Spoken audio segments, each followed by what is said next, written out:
say something, I'm back before we get to it. Make sure you like, comment, subscribe. Make sure you always watch the full video.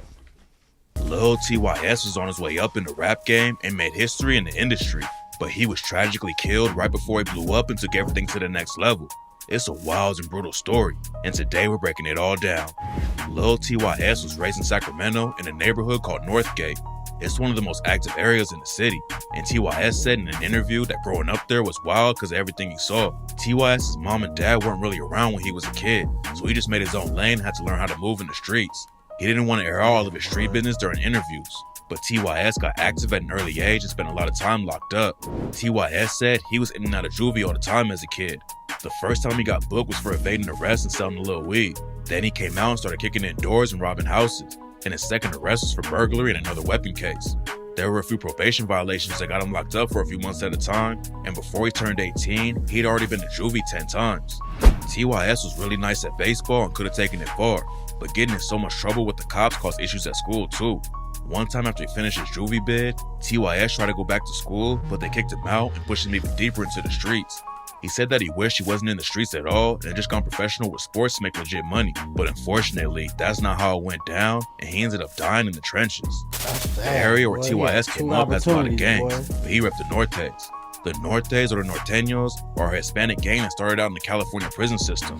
Back in 1968, Hispanic prisoners in California split into two major groups, the Norteños, aka Northerners, and the Serranos, aka Southerners. The Nortes are also under a massive Mexican-American crime family called Nuestra Familia, and the Serranos are affiliated with the Mexican Mafia. The Mexican Mafia was created to protect Mexican-Americans inside prison, but then some of them started abusing Hispanic dudes from the north, and that's what sparked the deadly war that's been going on for decades. Some crews just focus on getting money, but the Nortes are known for taking out anyone who gets in their way. Back in 2005, a Norte affiliate named Andres Rea was standing outside a liquor store with a rifle when the cops showed up. He wasn't gonna go down easy though and started letting off shots. Rea killed one cop and hit another, and the police called in a SWAT team to take him out. Rea was actually a US Marine who served in Iraq, but the cops said he was repping the Nortes the entire time.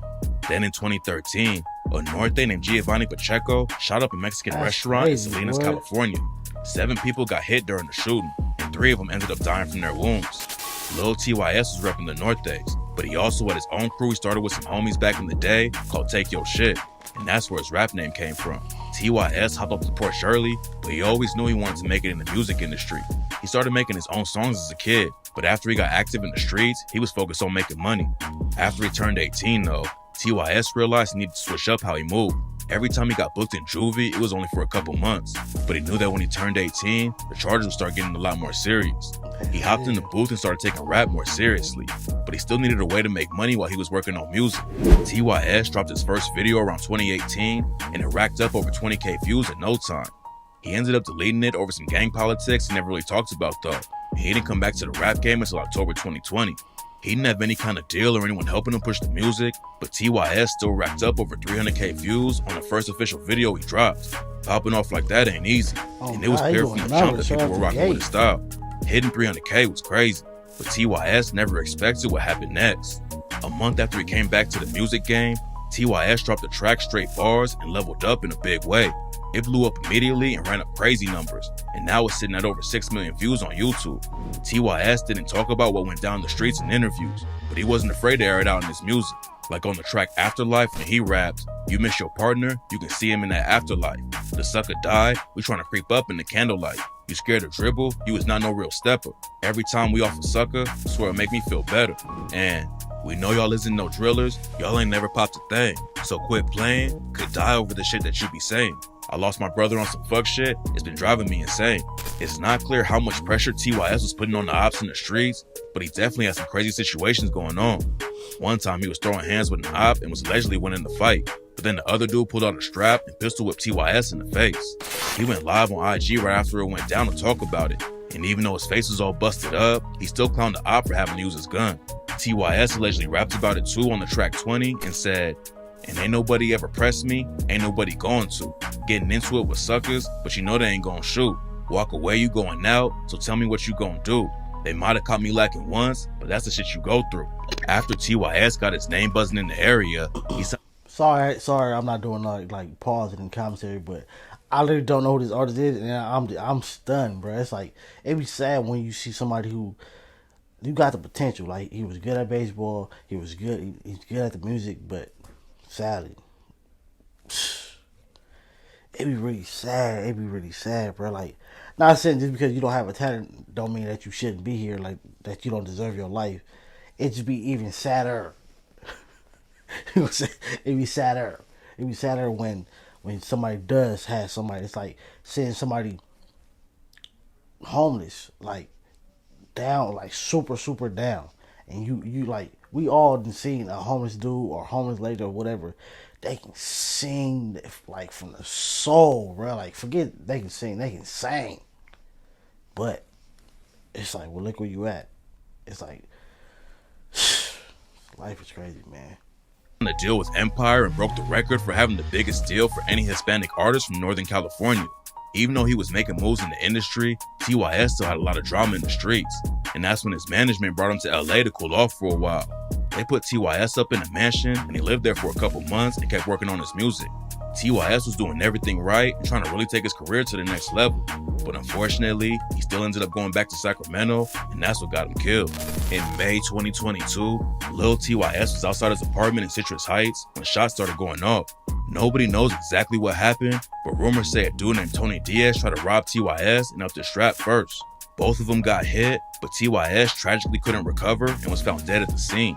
At first, the cops said that TYS and Diaz knew each other, but TYS's family says that's all cap. The district attorney decided to not press murder charges because Diaz claimed self-defense. He pleaded no contest to a gun charge and only got hit with a 180-day sentence in county jail. Then a year later, Diaz got caught with a bunch of guns and ammo after the cops raided his crib. And TYS's mom, Stephanie Lopez, said that Diaz is going to end up killing someone else because the cops never really tried to take him off the streets. What makes the situation even worse is that TYS's family didn't get any assistance from the DA.